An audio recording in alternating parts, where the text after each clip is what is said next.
Makanya saya heran kenapa Pak Erlangga mundur. Kalau sudah sesuai, ya bubar. Dan Pak Erlangga menghadapi dua sekaligus problem dan mengatasinya, yaitu problem kesehatan dan problem ekonomi.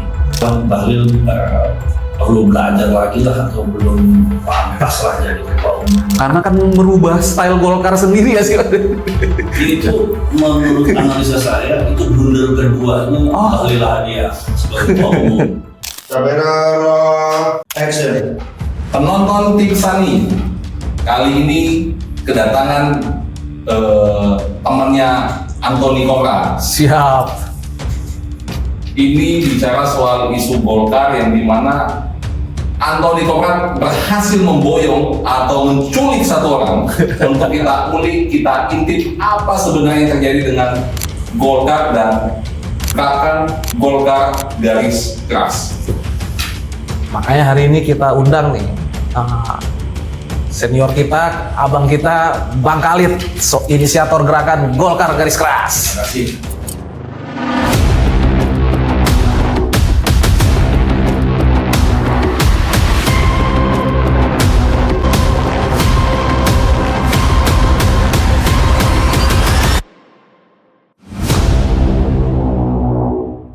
Bang, coba Bang jelasin ke kita sih apa sih Golkar garis keras nih sebenarnya nih Bang?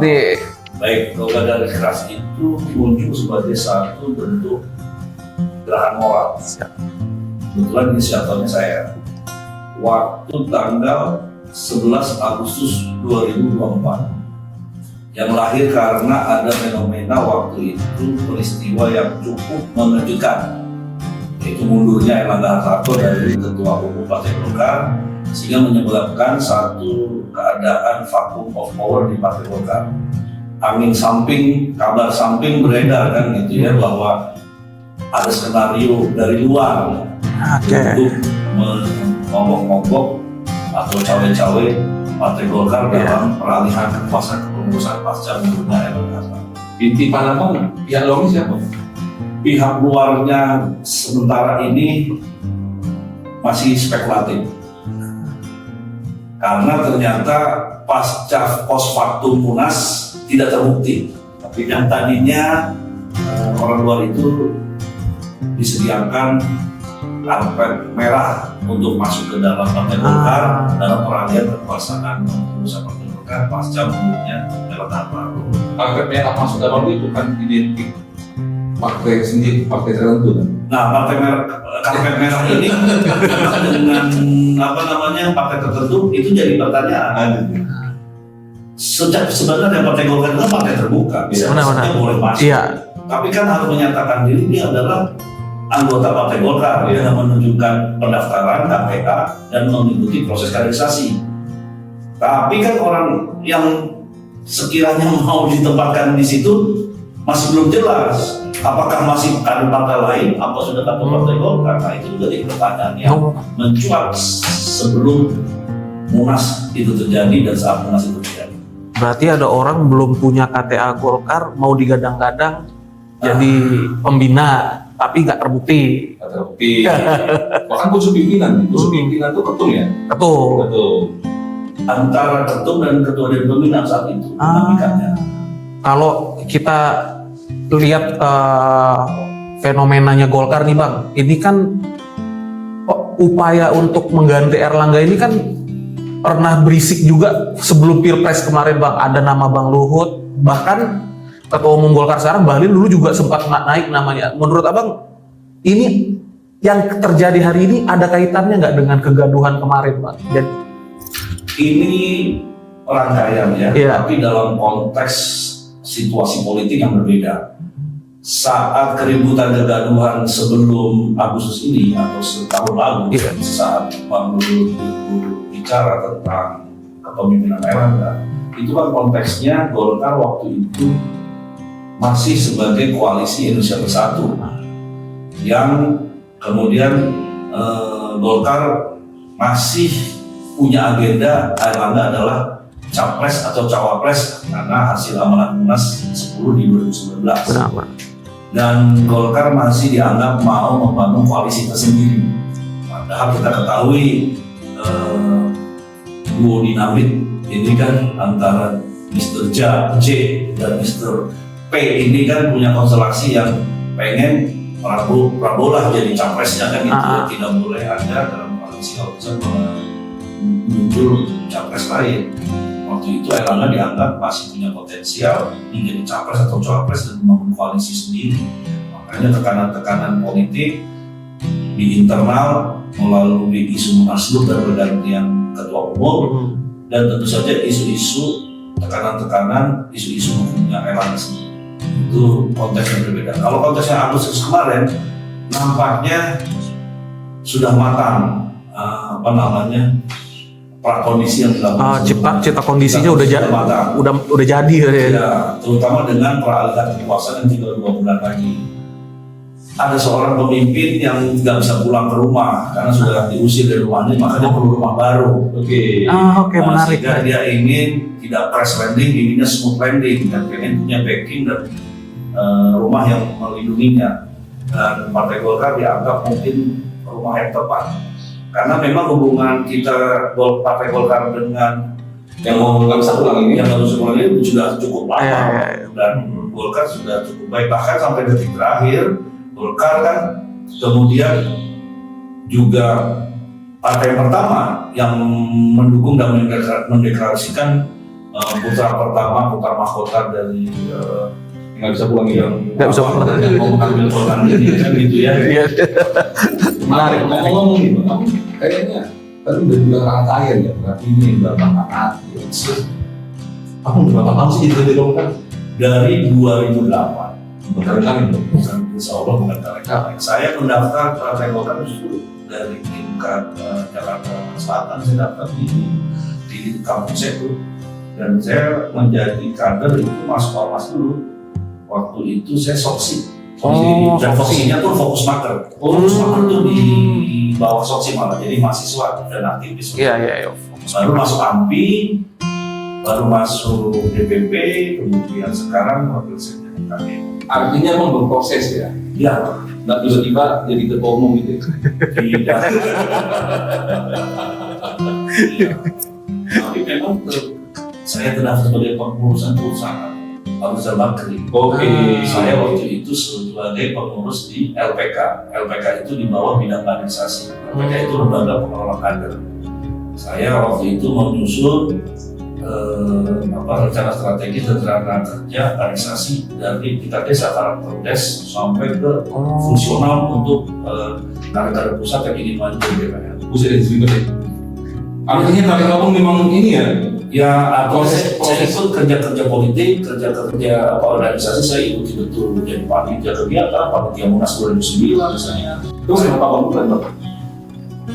Rasa kecintaan saya terhadap Golkar jauh lebih besar daripada soal keseluruhan, soal ganti ketua umum.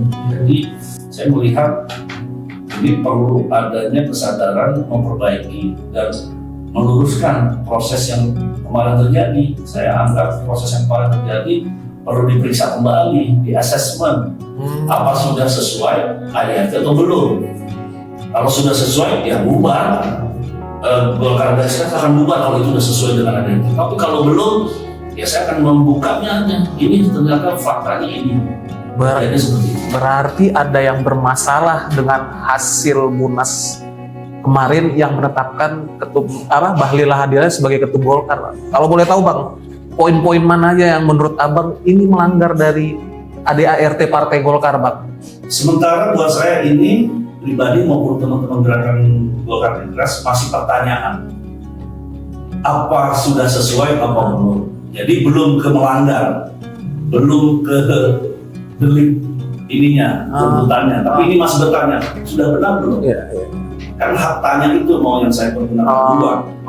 Silahkan dijawab nanti oleh pihak-pihak yang merasa perlu menjawab ataupun teman-teman yang bisa berdiskusi. Karena Golkar punya hak untuk berpendapatnya, dilindungi oleh ADART.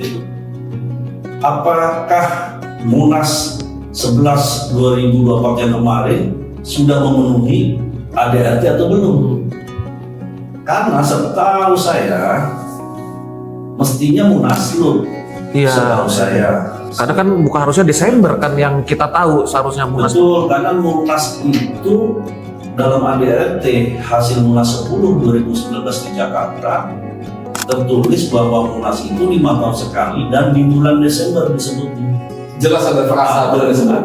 mungkin nanti bisa kita baca di ADRT sama-sama. Dan yang kalaupun itu dianggap diganti kemarin, kan keputusan Munas harus digantinya levelnya forumnya Munas lagi. Iya. Ini kemarin hanya Munaslup ya. Munaslup bisa mengganti. Saya lihat kemarin kan rapat pleno tidak menentukan itu, dia hanya memilih PRT. Di Rapimnas menentukan tempat dan tanggal Munas. Apakah di Munas kemarin saya belum tahu apakah diubah ADRT itu dan belum tahu juga hasilnya. Tapi kalau rubah ADRT di Munas 10 kan enggak, artinya Munas bukan di bulan Desember nggak bisa mengganti Munas 10 2019 yang lalu. Nah itu yang mau saya diskusikan, mau saya tanyakan sama teman-teman. Apa betul, apa benar? Atau saya juga mungkin kurang jeli, dan makanya diskusikan di teman-teman Golkar Garis Keras dan di teman-teman Golkar lainnya kita diskusikan. Udah ada yang menuntut kemarin. Ya.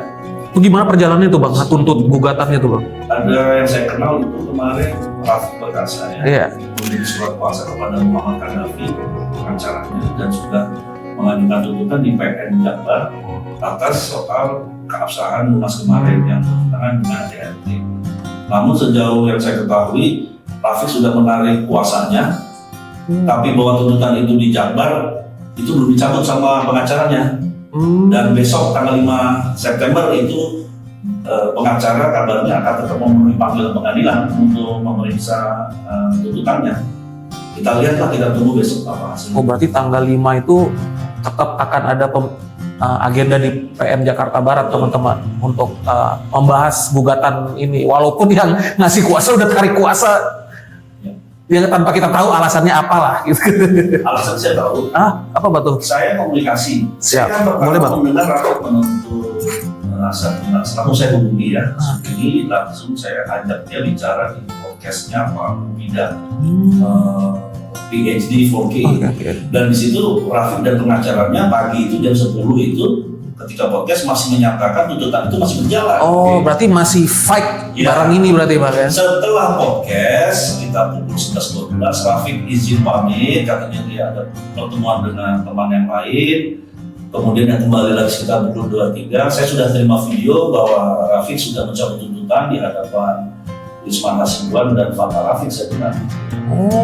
Sehingga saat itu juga sudah dicabut. Bang, Rafiq udah cabut. Kamu nggak tahu? Saya kebetulan ini ada Gini Bang, Ketum Golkar pernah ngomong tuh di pidato, jangan macam-macam, ya kan? Lagi barang ini, kamu nggak tahu Bang? ini saya melihat ada tondo-tondo, tanda-tanda zaman, ada kehendak zaman, ada satu peralihan pada ruang politik, bukan hanya di Indonesia tapi juga di dunia. Dan ini merupakan panggilan sejarah buat saya, bahwa saya harus berkata jujur gitu ya, karena sulit ya berkata jujur, menulis dengan jujur, kemudian menegakkan peraturan keadilan. Saya mau tampil di situ. Ini bukan soal berani tidak berani, tapi untuk memenuhi panggilan sejarah. Yang menurut saya, ya saya ada di situ, saya punya kewajiban. Mudah-mudahan ini sebagai Nobel Oblige atau kewajiban mulia saya sebagai aktivis dan kader Partai Golkar dan warga negara Indonesia. Jadi bukan soal berani tidak berani, tapi memang pada saat yang kebersamaan jajaran kepengurusan ketua umum ini seumuran. Jadi ada satu generasi, jadi saya hampir kenal semuanya. Jadi kira-kira tahu karakternya, tahu permainannya. Kita tahulah nanti cara berkomunikasi kalau memang harus berkomunikasi. Ini bukan untuk merubah perkawanan, tapi ini persoalan organisasi yang perlu saling meluruskan ya. Tapi bahasa kok kayaknya lebih santun daripada ketua umum. Kalau ketua umum itu bahasa kita olah-olah, gitu. Apa nggak pernah ngomong ini? Nah, saya berhati-hati. Saya memang betul memilih berhati-hati karena tidak mau ada celah orang untuk pihak-pihak lain untuk menuntut saya di hal-hal di luar soal yang sedang saya perjuangkan, yaitu soal organisasi, soal ADRT, soal pemilihan ketua umum kemarin. gini Pak, kita tahu Pak Erlangga ini punya jasa yang cukup besar lah untuk Golkar, sehingga Golkar bisa di pemilu 2024 ini pertambahan suaranya agak mantap nih Bang. Sepanjang Abang kenal Pak Erlangga, rasanya gimana sih Bang pasca kejadian ini Bang? Pak Erlangga bukan hanya untuk Golkar. Pak Erlangga itu berperan besar terhadap Republik Indonesia, karena dialah garda terdepan Untuk COVID, ketika menghadapi COVID. Dan Pak Erlangga menghadapi dua sekaligus problem dan mengatasinya, yaitu problem kesehatan dan problem ekonomi. Terbukti dengan COVID bisa berhenti langsung turun drastis dan diakui oleh WHO bahwa praktek yang dilakukan di Indonesia sangat tepat. Yang kedua, krisis yang begitu mendalam di dunia oleh Pak Erlangga di Indonesia bisa diatasi dengan satu yang namanya istilahnya kurva V-shape. Jadi turun tapi langsung cepat. Bounce back-nya bisa. Ya, dari minus sekitar berapa persen itu Pak saya sekarang tidak langsung menjadi 5% lebih, dan itu tertinggi, termasuk tertinggi di kawasan. Yang kedua, Pak Erlangga juga sangat berjasa berperan terhadap pemerintahan administrasi Jokowi Ma'ruf. Pertama adalah ketika dia memimpin Partai Golkar mendukung pemerintah untuk mengeluarkan namanya Perpu COVID. Tanpa dukungan Pak Erlangga dan Golkar, mungkin Perpu juga tidak akan mudah seperti itu. Yang kedua adalah Pak Erlangga memimpin Partai Golkar dan Parlemen dalam mengesahkan Undang-Undang RUU Tenaga Kerja. Yang ketiga adalah Pak Erlangga siap menjadi bantalan politik buat Presiden Jokowi waktu itu, yaitu dengan mendirikan KIB yang rencananya dulu kan Pak Ganjar mau majunya dari KIB. Yang kemudian Pak Erlangga juga yang kemudian beralih meninggalkan KIB dan mendukung koalisi Prabowo ketika Jokowi pindah mendukung Prabowo. Dan Pak Erlangga juga yang memutuskan Gibran Rakabuming Raka, putra tertuanya Joko Widodo, menjadi pasangan Prabowo sebagai cawapres. Dan Pak Erlangga juga yang memimpin Golkar dan koalisi memenangkan Prabowo dan Gibran sebanyak 58,5%. Saya kira itulah jasa Pak Erlangga buat negara, buat Golkar, buat Prabowo, buat Jokowi. Makanya saya heran kenapa Pak Erlangga mundur. Itu juga yang kalau gua dari pandangan Abang, ya ini kontribusinya nggak main-main untuk Presiden, bahkan untuk Pak Jokowi selaku person ya. Tapi ya kita sebagai manusia pasti ada lah rasa ininya kan. Oh begini ujungnya gitu. Tapi saya melihat satu titik terang di balik badai ini. Oke, apa tuh Bang? Dengan mundurnya Pak Erlangga melepas katut-katut tekanan terhadap Golkar. Kalau tidak, tentu Golkar akan menjadi bulan-bulanan dalam 2 bulan ini. Misalnya, seperti yang terjadi pada partai-partai yang sebelumnya diperiksa, menjadi kasus tersangka terhadap kasus tertentu, diperiksa, dipenjara, gitu ya. Bahkan ditarik, diganti, di reshuffle. Pak Erlangga menurut saya ketika mundur bukan sekedar mengamankan dirinya dari tekanan politik, tapi juga mengamankan Golkar secara keseluruhan dan membangun situasi politik nasional tetap kondusif menjelang peralihan kekuasaan. Jadi Pak Erlangga berkorban ketika mundur ini. Tapi kalau menurut Abang, setelah apa yang terjadi pada titik hari ini nih Bang, Pak Erlangga masih mau berkontribusi buat Golkar nggak kira-kira? Saya melihat Pak Erlangga mungkin sedang sedikit perlu menjaga jarak, makanya tidak hadir ya. Satu acara pun di acara Munas tidak hadir, di acara penuntutan yang dihadiri Jokowi dan Prabowo pun Pak Erlangga tidak hadir. Dan saya lihat kesehariannya Pak Erlangga tetap terus bekerja sebagai Menko Perekonomian, mengantisipasi peralihan kekuasaan dari Pak Jokowi dan keberlanjutan menuju Pak Prabowo, dengan terbukti ketika APBN diketok ya tanggal 15 Agustus lalu. Saya pikir Pak Erlangga masih dibutuhkan sama Republik ini dan sama Golkar, dan saya pikir Pak Erlangga siap kalau memang harus kembali. Saya pikir siap. Tapi nyata sih Bang, sentuhan Pak Erlangga ini, begitu Pak Erlangga tidak memimpin lagi Partai Golkar, Parlemen langsung gaduh kan? Ya. Parlemen langsung gaduh, tekanan massa di mana-mana, ya kan? Itu memang saya bisa jadi satu kebetulan atau memang memang kehendak zaman, panggilan sejarah.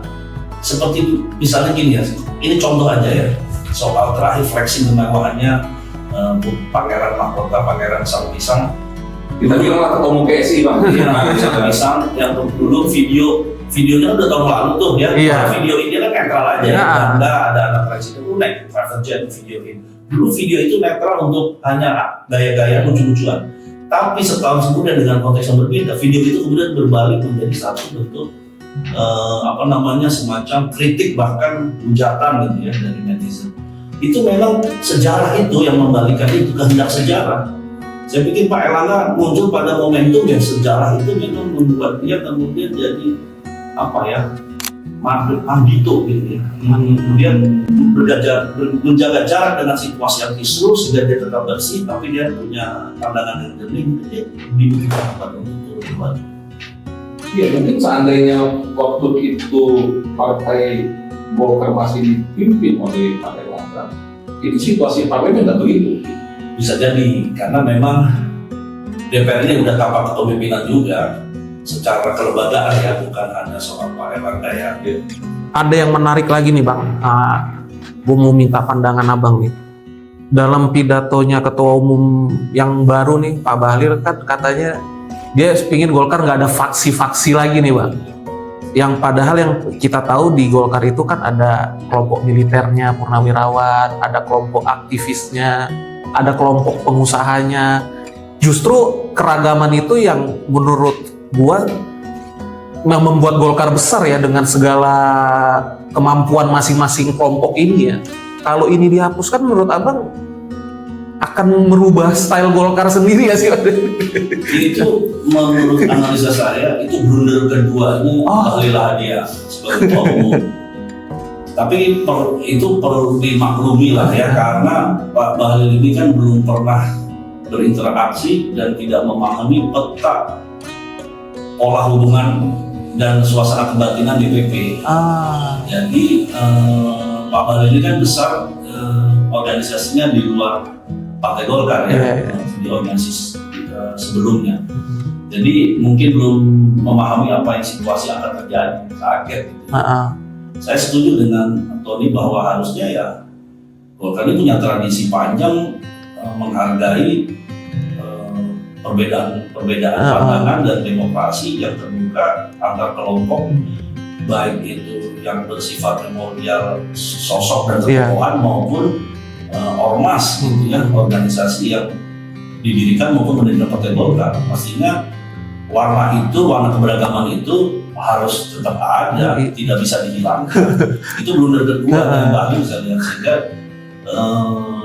justru mendapatkan kredit yang negatif ya, banyak kritik dan banyak pandangan yang menurut kader-kader Golkar dan pihak-pihak senior gitu ya. Bahlil perlu belajar lagi lah, atau belum pantas lah jadi Ketua Umum. Karena kan yang gue tahu kan ya, kalau dari kelompok militer, purnawirawan kan ada Bang Luhut yang masih inilah yang di Padang hari ini. Terus dari kelompok aktivis masih ada mantan Ketua Umum Bang Akbar.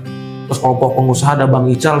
Kalau mereka ini dinihilkan secara ini kan akhirnya bisa memicu ini juga ya, reaksi yang kurang bagus lah ke depan kalau menurut gua Bang. Kalau saya melihatnya, kalau tokoh-tokoh seperti yang tadi barusan disebutkan, karena hatinya sudah besar, sudah tidak pengen apa-apa, sebetulnya nggak ada masalah sebetulnya, karena dianggap kecil itu urusan.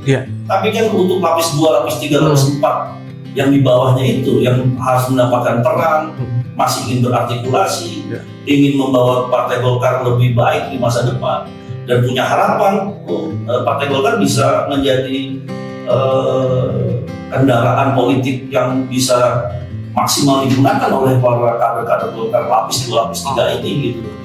Kalau sudah itu mah sudah bebas, seperti kemarin Dewan Pembina rapat ya, tenang saling ini, dan sudah legowo, sudah membubarkan diri demisioner. Bang, begini. Golkar garis keras, artinya itu kan mengandung makna yang filosofis ya, yang sangat mendarat ya. Apa sih tanggapan Abang kader-kader Golkar yang maju jadi kepala daerah misalnya, tapi harus dipetelin oleh kader partai lain, pengurus partai lain, Pertama, yang sama-sama di Plus. ya, ini menurut saya blunder dari si Kanci loh ya. Merasa bahwa dia mampu mengendalikan koalisi Kibres, sebenarnya adalah koalisi Pilpres ya, koalisi dalam level pusat di DPR, masuk kepada wilayah-wilayah pilkada yang sebenarnya pilkada itu benar-benar wilayah otonomi atau kebebasannya partai politik, dan terbukti kan gagal ya, sehingga sekarang partai-partai justru bisa mencalonkan kader-kader sendiri di pilkada selanjutnya yang lain kan, dan ini tidak bisa diteruskan oleh Kibres gitu ya, sebagai satu bentuk dari atas sampai ke bawah, terbukti itu nggak ada skenario tidak ada. Terlepas itu anggapan Abang soal blunder dan dampaknya ke value Golkar itu paham nggak sih Bang? Bahwa Golkar dipreteli kader partai lain. Itu bagian dari skenario yang besar pertama itu sebenarnya ya. Oke. Bagaimana Golkar dalam perangihan kepengurusan ketua umum Pak Sejarah Erlangga didadak gitu ya, kalau dalam serangan di blitzkrieg gitu, didadak ganti ketua umum, pilkada pun rekomendasi jadi harus ditandatangani, itu hanya sangat sempit sekali. 21 selesai Munas, ketua umum baru diumumkan, 22 tiba-tiba ada 27, 29 harus Pendaftaran. Jadi memang didadak, di blitzkrieg di sana mendadak, sehingga kelihatan keteteran dan blunder. Makanya keputusan rekomendasi dari Partai Golkar kan sebagian besar mengikuti pola Kibres sebelumnya. Hanya belakangan yang sangat fenomenal adalah ketika di Golkar keluar dukungan dari Kibres untuk mengakhiri di Banten itu. Tapi kan di beberapa daerah karena kader Golkar tetap tidak bisa maju, bahkan maju dari partai lain. Situasi grassroots yang Golkar garis keras ini kebatinan. Kami sebagai Golkar garis keras yang mencintai partai ini dan mencintai setiap awal sesama kader, tetap menyarankan, menghimbau seluruh kader partai Golkar dalam pilkada mendatang mendukung sesama kader Golkar. Jadi pilihan yang tersedia di bagi Golkar itu garis keras secara ideologis, yuk ikut konstitusi dan value partai, atau yuk ikut ketua umum gitu. Dalam pilkada ini, urusan pilkada ini kita value terhadap misalnya kita pancabakti, yaitu berpatas. Jadi mendukung sesama kader Golkar, walaupun misalnya kader Golkar itu didukung oleh partai lain. Karena kita ketahui tetap harus menjaga basis suara Golkar di tiap daerah. Jadi Golkar garis keras ingin partai Golkar tetap memenangi pilkada. Jangan sampai mengikuti pola koalisi Kim yang di-drive oleh pihak lain, Golkar justru kehilangan suara di dapil di basis suara Golkar sendiri. Walaupun kader-kader Golkar yang berada di kelompok Golkar garis keras tahu bahwa secara administrasi yang dilakukan kader Golkar adalah membanggakan kader pimpinan DPP. Sebetulnya tidak tepat. Di dalam ADRT situ sangat jelas bunyinya dan ditulis bahwa kader Golkar berhak mempunyai dipilih dan memilih dan menyuarakan pendapat. Tapi ini Bang, aku mau nanya juga nih. Ada nggak senior tanpa harus nyebut nama Bang, yang secara moral mensupport gerakan Golkar garis keras nih Bang? 1, 2, 3, 4, 5. Ada sekitar 7 Senior sudah berkomunikasi, ngobrol, cukup intens ya. Perintahnya gaspol Bang ya? Beragam, ada yang yang jelas support. Semua simpatik terhadap apa yang kami lakukan gitu ya. Kalau untuk gerakan Golkar garis keras ini untuk ke daerah, teman-teman kader Golkar di daerah itu reaksinya gimana Bang? Responnya Bang? Apakah udah mulai menjaring ini juga Ya, ikut? saya kemarin giveaway Oke. kaos gratis dengan syarat 3. 1, mendukung gerakan moral yang dilakukan oleh Partai Golkar. 2, ikut menyebarkan materi-materi kampanye tulisan yang dilakukan oleh Golkar garis keras. Yang 3, mengisi data-data. Alhamdulillah udah ada satu grup Oh, Nanti kita batch kedua akan kita buat lagi, batch ketiga. Jadi mungkin nanti saya akan selanjutnya langkahnya akan buat petisi lah untuk mempertanyakan soal itu. Oke, berarti ini buat teman-teman simpatisan atau pecinta Partai Golkar, ke depan ini ada giveaway ntar kaos Golkar garis keras dari Bang Khalid, dan gerakan-gerakan ke depannya kita nanti nih untuk mengembalikan value-value Partai Golkar kepada tempatnya. Ya, terima kasih. Saya sudah diundang di Tip Sani. Intip sana, intip sini. Ya kan? Terakhir saya ingin menyatakan bahwa Golkar garis keras ini adalah gerakan yang bukan keras-keras model yang lain, ormas-ormas atau yang seragam loreng-loreng. Golkar garis keras ini adalah gerakan yang fundamental gitu, radikal, mengakar bahwa kita cinta terhadap Partai Golkar dan menegakkan ADART. Dan kami sudah mencanangkan bahwa kami akan melawan dengan riang gembira. Terima kasih.